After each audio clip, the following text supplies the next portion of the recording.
Dear students, continuing with our video sessions, today we will be dealing with motivation as a management technique. In this unit, we are going to look at part of the first unit. We will be covering meaning and definition, the features or nature of motivation, the types of motivation, and the importance and benefits of motivation. These are the 4 topics we will be covering in this video. Now let us begin with the meaning. So let us look at the 3 words which are related to each other. We will look at motivate, motive, and motivation. Motivate basically means what stimulates interest in a person. Okay, something which creates an interest in you, that thing is known as motivate. Okay, and motive is what induces a person to act. Okay, so motive is basically what you call ಪ್ರಚೋದನೆ. So ಆ ಪ್ರಚೋದನೆಯಿಂದ ನಾವು ಏನು ಮಾಡ್ತೇವೆ, ಏನಾದರೂ ಒಂದು ಕ್ರಿಯೆಯನ್ನು ಮಾಡ್ತೇವೆ. So motive is that thing or what induces a person to act. Motivate is creating interest in us. So once these two are there, what happens is motivation comes in. So what is motivation? If we look at it, it is the process that initiates, guides and maintains goal oriented behavior. ನಾವು ಏನು ಕೆಲಸ ಮಾಡ್ತೀವೋ ಅದಕ್ಕೊಂದು ದಿಕ್ಕು ತೋರಿಸ್ತದೆ, ಅದು ಶುರು ಮಾಡಿಸ್ತದೆ, ಅದಕ್ಕೊಂದು ದಿಕ್ಕು ಕೊಡ್ತದೆ, ಅದನ್ನು ಗುರಿವರೆಗೂ ತೊಗೊಂಡು ಹೋಗ್ಲಿಕ್ಕೆ ಪ್ರಯತ್ನ ಮಾಡ್ತದೆ. ಅಂದ್ರೆ basically it is what causes you to act. ನಿಮಗೆ ಒಂದು ಪ್ರಚೋದನೆ ನೀಡಿ ನಿಮ್ಮಂದ್ರ ಕ್ರಿಯೆ ಮಾಡಿಸುವಂಥ ಪದ್ಧತಿಗೆ ನಾವು ಮೋಟಿವೇಶನ್ ಅಂಥೇಳಿ ಹೇಳ್ತೇವೆ. So motivation, in other words, we can say it as it refers to what inspires a person to perform better and to give their best. ಅಂದರೆ ಒಂದು ಯಾವುದೇ ವ್ಯಕ್ತಿಯನ್ನು ಇನ್ನೊಂದಿಷ್ಟು ಒಳ್ಳೆ ಪರ್ಫಾರ್ಮೆನ್ಸ್ ಮಾಡಲಿಕ್ಕೆ ಉತ್ಸಾಹ ತುಂಬಿಕೊಡ್ತದೆ, ಅವನಿಂದ ತನ್ನ ಶ್ರೇಷ್ಠ ಪ್ರದರ್ಶನವನ್ನು ಮಾಡಿಸಲು ಅದನ್ನು ಅವನಲ್ಲಿ ಸ್ಫೂರ್ತಿ ತುಂಬುತ್ತದೆ. So it inspires a person to perform better and to give their best. Now, let us look at 2 very important definitions. The first one is given by McFarland. He says motivation refers to the way in which, okay, it refers to the way in which, what all things are there, let us see. Urges, drives, desires, aspirations, strivings or needs. Okay, urge ಅಂದರೆ ನಮ್ಮ ಒಳಗಿರುವಂಥ ಒಂದು ಇಚ್ಛೆ. Drives ಅಂದರೆ ಒಳಗಿರುವಂಥ ನಮ್ಮ ಕ್ರಿಯೆ ಮಾಡುವ ಶಕ್ತಿ. Desires ನಮ್ಮ ಆಸೆಗಳು. ಆಸ್ಪಿರೇಷನ್ಸ್ ಆಕಾಂಕ್ಷೆಗಳು. ಸ್ಟ್ರೈವಿಂಗ್ಸ್ ಪ್ರಯತ್ನ ಮಾಡುವಂಥದ್ದು. ನೀಡ್ ಅಂದರೆ ನಮ್ಮ ಬೇಡಿಕೆಗಳು. ಇವೆಲ್ಲ ಏನು ಮಾಡ್ತಾವ, urges, drives, desires, aspirations, strivings or needs direct control or explain the behaviour of human beings. ಏನೇನು ಮಾಡ್ತಾವ, ಡೈರೆಕ್ಟ್ ಮಾಡ್ತಾವ ಅಂದರೆ ಅದಕ್ಕೆ ದಿಕ್ಕು ತೋರಿಸ್ತಾವ, ಅದನ್ನು ಕಂಟ್ರೋಲ್ ಮಾಡ್ತಾವ, ಅದರಿಂದ ನಮಗೆ ನಾವು ಮಾಡುವಂಥ ಕ್ರಿಯೆದ ಎಕ್ಸ್ಪ್ಲನೇಷನ್ ಸಿಗ್ತದೆ. ನಮಗೆ ಯಾಕೆ ಈ ರೀತಿ ಮಾಡಿದ್ರು, ಕಾರಣ ಏನು ಅಂತನ್ನೋದು ನಮಗೆ ಅದರ ಕಾರಣಗಳು ಅಲ್ಲಿ ಸಿಗ್ತಾವೆ. ಸೊ ಇನ್ನೊಂದ್ಸರಿ ಡೆಫಿನಿಷನನ್ನು ಓದೋಣ.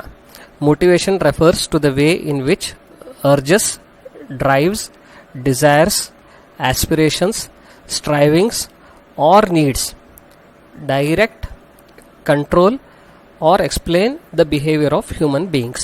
ಇದು ಮ್ಯಾಕ್ಫಾರ್ಲ್ಯಾಂಡ್ ಅನ್ನೋರು ಡೆಫಿನೇಷನ್ ಕೊಟ್ಟರು. ಇನ್ನೊಂದು ಡೆಫಿನೇಷನ್ ನೋಡೋಣ, ಇದು ಆರ್ಗನೈಸೇಷನ್ಗೆ ಜಾಸ್ತಿ ಸಂಬಂಧಪಡ್ತದೆ. ಇದರಲ್ಲಿ ಏನು ಹೇಳ್ತಾರೆ, motivation is the process that accounts for an individual's intensity, direction and persistence of efforts towards attaining a goal. ಅಂದರೆ ಒಂದು ವ್ಯಕ್ತಿಯಲ್ಲಿ ಇರುವಂಥ ಇಂಟೆನ್ಸಿಟಿ, ತೀಕ್ಷ್ಣತೆ, ಎಷ್ಟು ಅವ ಅದರಲ್ಲಿ ಪ್ರಯತ್ನ ಹಾಕಲಿಕ್ಕೆ ಇಚ್ಛೆ ಪಡ್ತಾನೋ ಅದು ಇಂಟೆನ್ಸಿಟಿ, ಡೈರೆಕ್ಷನ್ ದಿಕ್ಕು, ಆ್ಯಂಡ್ ಪರ್ಸಿಸ್ಟೆನ್ಸ್ ಸತತವಾಗಿ ಏನು ಪ್ರಯತ್ನ ಮಾಡ್ತಾನೆ, ಪದೇ ಪದೇ ಪದೇ ಪ್ರಯತ್ನ ಮಾಡ್ತಾ ಇರ್ತಾನೆ. ಎದ್ರ ಸಲುವಾಗಿ ಅಂದ್ರೆ ಅವನು ಗುರಿ ಮುಟ್ಟೋ ಸಲುವಾಗಿ ಅಂಥೇಳಿ. So that refers to motivation. I read once again. Motivation is the process that account for an individual's intensity, direction and persistence of effort towards attaining a goal. Robinson ಅವರು ಇದನ್ನು ಕೊಟ್ಟರು 2000 ಇಸ್ವಿ ಆದಮೇಲೆ ಕೊಟ್ಟಿರೋಂಥ ಇದು ಹೊಸ ಡೆಫಿನಿಷನ್ ಇದು. ನಾವು let us look at the features or nature of motivation. So basically motivation changes the behavior of a person. It doesn't change the person totally, but it changes the behavior of a person. Then it fills the person with enthusiasm to work. ಒಂದು ಸ್ಫೂರ್ತಿ ತುಂಬುತ್ತೆ ಕೆಲಸ ಮಾಡಲಿಕ್ಕೆ ಅಂಥೇಳಿ. ಅದಾದಮೇಲೆ ಒಳಗಿರುವಂಥ ಕ್ಷಮತೆಗಳನ್ನು ಏನು ಮಲ್ಕೊಂಡಿರೋಂಥ ಕ್ಷಮತೆಗಳು ಅಂತೀವೋ ಅಥವಾ ಆ ಕ್ಷಮತೆಗಳು ಉಪಯೋಗ ಮಾಡ್ತಾ ಇರಲ್ಲ ಮನುಷ್ಯ, ಆ ಕ್ಷಮತೆಗಳನ್ನು ಎಬ್ಬಿಸ್ತಾವ. So it targets the dormant capabilities of a person to work better. ಅದಾದಮೇಲೆ it is the link between person, what A person can do and what he is doing. ಅವನ ಕ್ಷಮತೆ ಮತ್ತು ಅವನ ಕ್ರಿಯೆ ಇವು ಎರಡರಲ್ಲೇ ಲಿಂಕ್ ಏನದ ಅಂತಂದ್ರೆ ಮೋಟಿವೇಶನ್ ಅದ. ಮೋಟಿವೇಶನ್ ಸರಿಯಾಗಿತ್ತು ಅಂತಂದ್ರೆ ಅವನ ಕ್ಷಮತೆ ಮೀರಿನೂ ಅವನು ಕೆಲಸ ಮಾಡ್ತಾನೆ. ಮೋಟಿವೇಶನ್ ಕಡಿಮೆ ಇತ್ತು ಅಂದ್ರೆ ಅವನ ಕ್ಷಮತೆಗಿಂತಲೂ ಕಡಿಮೆ ಕೆಲಸ ಮಾಡ್ತಾನೆ. ಸೊ ಹಾಗಾಗಿ ಮೋಟಿವೇಶನ್ ಯಾವಾಗೂ ಇತ್ತು ಅಂತಂದ್ರೆ ಮನುಷ್ಯ ಅಟ್ಲೀಸ್ಟ್ ತನ್ನ ಕ್ಷಮತೆ ಆದರೂ ಕೆಲಸ ಮಾಡ್ತಾನೆ. ಮೀರಿ ಪ್ರಯತ್ನನೂ ಮಾಡಲಿಕ್ಕೆ ಪ್ರಯತ್ನ ಮಾಡೋದು ಮೋಟಿವೇಶನಿಂದ ಸಾಧ್ಯ. ಅದಾದಮೇಲೆ motivation leads to satisfaction.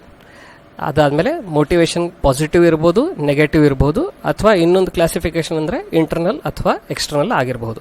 So ನಾವು let us look at the types. Positive motivation ಮತ್ತು ನೆಗೆಟಿವ್ ಮೋಟಿವೇಶನ್ ನೋಡೋಣ.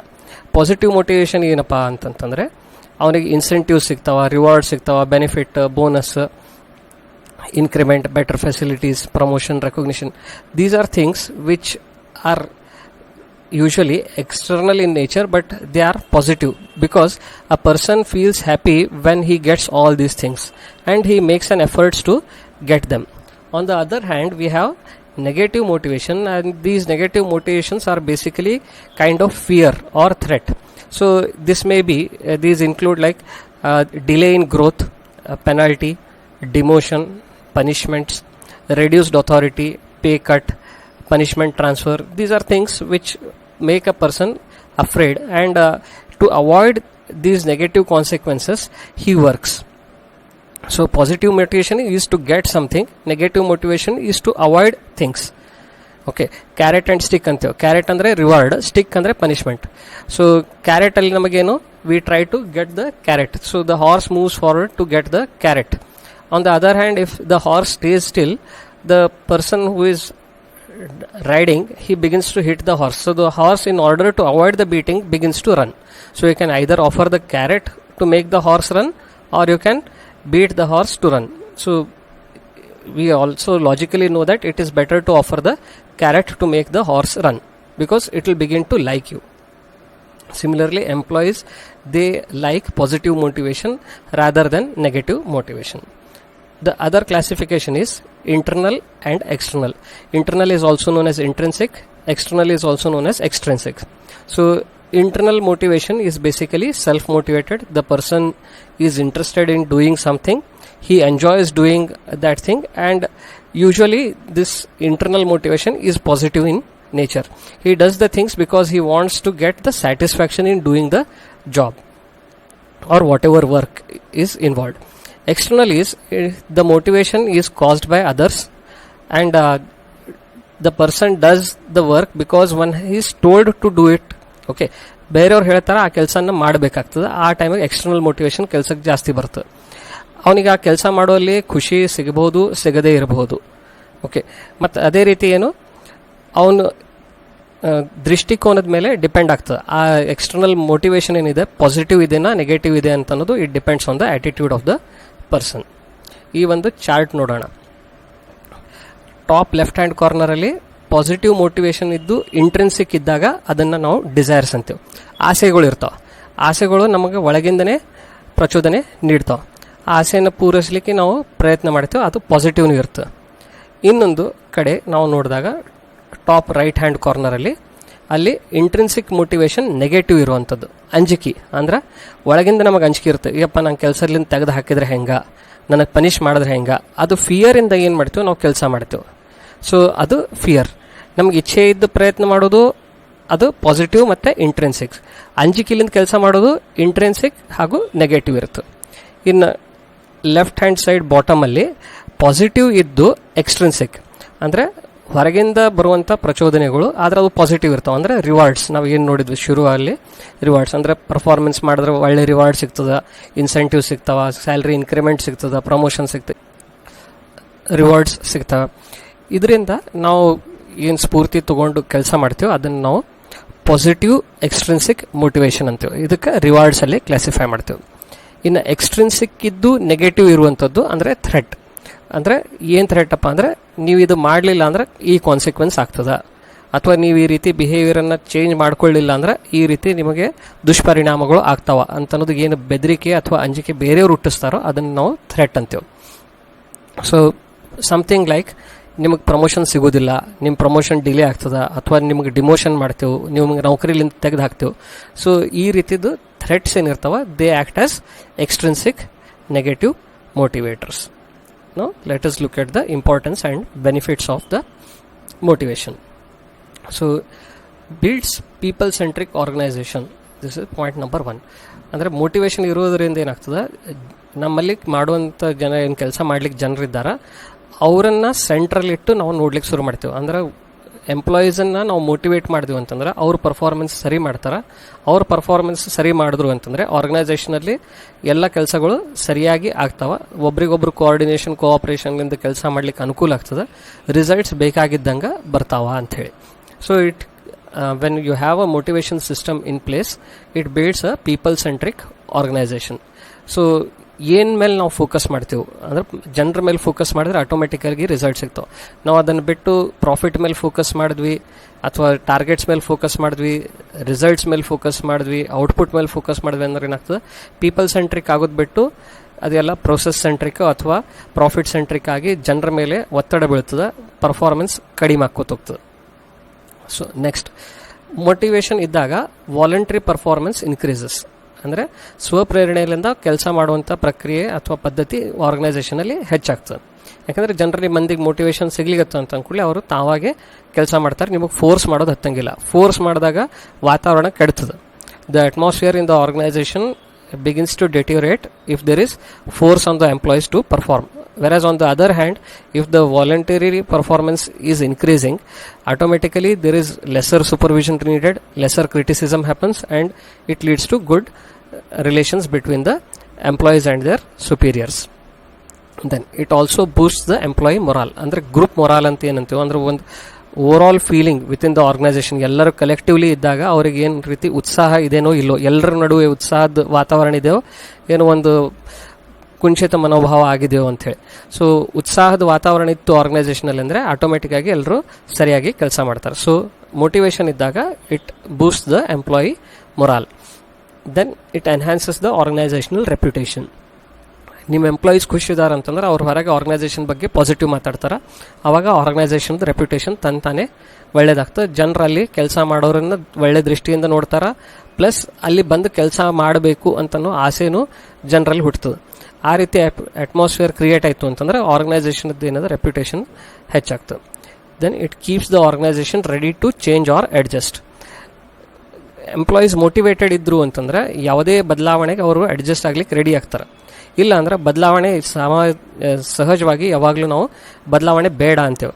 ಸೊ ಒಂದು ಬದಲಾವಣೆಗೆ ಒಪ್ಪಬೇಕು ಅಂತಂದ್ರೆ ಎಂಪ್ಲಾಯೀಸ್ ಮೋಟಿವೇಟೆಡ್ ಇದ್ರು ಅಂತಂದ್ರೆ it becomes easy for the organisation to change and adjust itself. And motivation also reduces the costs because when person is working with interest automatically his efficiency and effectiveness both will be very high and wastage will be minimum.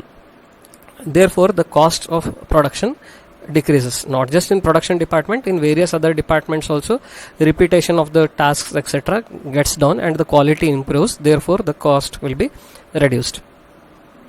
Then it maintains motivation helps to maintain good industrial relations.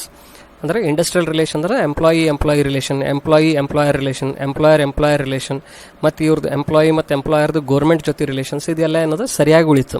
ಅಂದರೆ motivation ಒಳ್ಳೇದಿತ್ತು ಅಂತಂದ್ರೆ ಪರಸ್ಪರ ಜಗಳ ಆಗಂಗಿಲ್ಲ, ಕಿರಿಕಿರಿಗಳು ಇರಂಗಿಲ್ಲ. So ಒಂದು ಸೌಹಾರ್ದತೆ ವಾತಾವರಣ ಇರೋದ್ರಿಂದ ಎಲ್ಲರೂ ಒಬ್ರಿಗೊಬ್ರು ಸಪೋರ್ಟ್ ಮಾಡೋದ್ರಿಂದ ಅಲ್ಲಿ ರಿಲೇಷನ್ಸ್ ಒಳ್ಳೇದಿರ್ತದೆ, ಆರ್ಗನೈಸೇಷನ್ ಸ್ಮೂತಾಗಿ ಫಂಕ್ಷನ್ ಆಗ್ತದೆ, ಅಲ್ಲಿ ಸ್ಟ್ರೈಕ್ ಲಾಕೌಟ್ ಇಂಥವು ಯಾವುದು ಆಗಂಗಿಲ್ಲ. Then motivation improves employee satisfaction. ಒಂದು ಸ್ಫೂರ್ತಿ ಇದ್ದಾಗ ಅವ್ರಿಗೆ ಸ್ಯಾಟಿಸ್ಫ್ಯಾಕ್ಷನ್ ಜಾಸ್ತಿ ಇರುತ್ತೆ. ಯಾಕಂದ್ರೆ ಸ್ವಪ್ರೇರಣೆಯಿಂದ ಕೆಲಸ ಮಾಡ್ತಿರ್ತಾರೆ. ಸ್ವಪ್ರೇರಣೆಯಿಂದ ಕೆಲಸ ಮಾಡಿದಾಗ ಅವನಿಗೆ ನಾನು ಕೆಲಸ ಮಾಡ್ತಾ ಇದ್ದೀನಪ್ಪ, ನನ್ನ ಕೆಲಸ ಸರಿಯಾಗಿ ಆಗಿದೆ ಅಂತಲೂ ಸ್ಯಾಟಿಸ್ಫ್ಯಾಕ್ಷನ್ ಅವನಲ್ಲಿ ಕಂಡು ಬರ್ತದೆ. ಆ ಸ್ಯಾಟಿಸ್ಫ್ಯಾಕ್ಷನ್ ಇರೋದ್ರಿಂದ ಎಂಪ್ಲಾಯಿ ಏನಾಗ್ತದೆ ಅಲ್ಲಿ ಟಿಕಾಯಿಸಿ ಉಳಿತಾನೆ. ಅಂದರೆ he works for the organisation usually for long terms. ಹಾಗಾಗಿ ಅದರದ್ದು ಬೆನಿಫಿಟ್ ಆರ್ಗನೈಸೇಷನ್ಗೆ ಆಗ್ತದೆ. ಯಾಕಂದರೆ ಸತತವಾಗಿ ಎಂಪ್ಲಾಯೀಸ್ ಚೇಂಜ್ ಆಗ್ತಾ ಹೋದರೆ ಪರ್ಫಾರ್ಮೆನ್ಸ್ ಡಿಕ್ಲೈನ್ ಆಗೋತ ಹೋಗ್ತು ಆರ್ಗನೈಸೇಷನ್ದು. ಹೊಸಬ್ರು ಬಂದು ಅಲ್ಲಿ ಅಡ್ಜಸ್ಟ್ ಆಗುತ್ತಾನ ಎಲ್ಲ ಪರ್ಫಾರ್ಮೆನ್ಸ್ ಡಿಕ್ರೀಸ್ ಆಗಿಬಿಡುತ್ತೆ. ಆದರೆ ಅದೇ ಎಂಪ್ಲಾಯಿ ಸ್ಯಾಟಿಸ್ಫೈಡ್ ಇದ್ದವ್ರು ಆರ್ಗನೈಸೇಷನಲ್ಲಿ ಇದ್ದರೆ ಸತತವಾಗಿ ಪರ್ಫಾರ್ಮೆನ್ಸ್ ಅವ್ರದ್ದು ಲೆವೆಲ್ ಹೈ ಮೇಂಟೈನ್ ಹಾಕ್ಕೊಂಡು ಆರ್ಗನೈಸೇಷನ್ ಓವರಾಲ್ ಪರ್ಫಾರ್ಮೆನ್ಸ್ ಏನಿದೆ ಹೆಚ್ಚಾಗಿ ಕಂಡು ಬರುತ್ತೆ ನಮಗೆ. Then it reflects on the effectiveness of management also. Management ಸರಿಯಾಗಿ ರೀತಿಯಲ್ಲಿ ಕೆಲಸ ಮಾಡ್ತಾ ಇದೆ ಇಲ್ಲ ಅಂತ ಅನ್ನೋದನ್ನು ನಮಗೆ ಮೋಟಿವೇಶನ್ ಇದೆ ಇಲ್ಲ ಅಂತ ಅನ್ನೋದು ನೋಡಿದ ಮೇಲೆ ಗೊತ್ತಾಗ್ಬಿಡುತ್ತೆ. ಒಂದು ವೇಳೆ ಮೋಟಿವೇಶನ್ ಇದೇ ಎಂಪ್ಲಾಯೀಸಲ್ಲಿ ಅಂತಂದರೆ ಮ್ಯಾನೇಜ್ಮೆಂಟ್ ಮಾಡ್ತಾ ಇರೋದು ಸರಿ ಅಂಥೇಳಿ ನಾವು ಅಂದ್ಕೊಳ್ಬೋದು. ಒಂದು ವೇಳೆ ಮೋಟಿವೇಶನ್ ಕಡಿಮೆ ಇತ್ತು ಅಥವಾ ಡಿಕ್ರೀಸ್ ಆಗಿತ್ತು ಅಂತಂದರೆ ಎಲ್ಲೋ ಮ್ಯಾನೇಜ್ಮೆಂಟ್ ಮಾಡ್ತಾ ಇರೋದು ಏನು ಮ್ಯಾನೇಜ್ ಮಾಡ್ತಾ ಇದ್ದಾರೆ ಅದು ಸರಿ ಆಗ್ತಾ ಇಲ್ಲ ಅಂಥೇಳಿ ನಾವು ಅನಿಸ್ಕೊಳ್ಬೋದು ಅಥವಾ ತಿಳ್ಕೊಳ್ಬೋದು. So these are some of the benefits of having a good motivation system. ಇನ್ನು ಬರುವಂಥ ನೆಕ್ಸ್ಟ್ ವಿಡಿಯೋದಲ್ಲಿ ನಾವು ಪ್ರೋಸೆಸ್ ಆಫ್ ಮೋಟಿವೇಶನ್ ನೋಡೋಣ. Will look at the process of motivation in the next video. Thank you. ಏನಾದರೂ ಇದರ ಬಗ್ಗೆ ಡೌಟ್ಸ್ ಇದ್ದರೆ message ಮಾಡಿ ಕೇಳ್ಬೋದು. Thank you.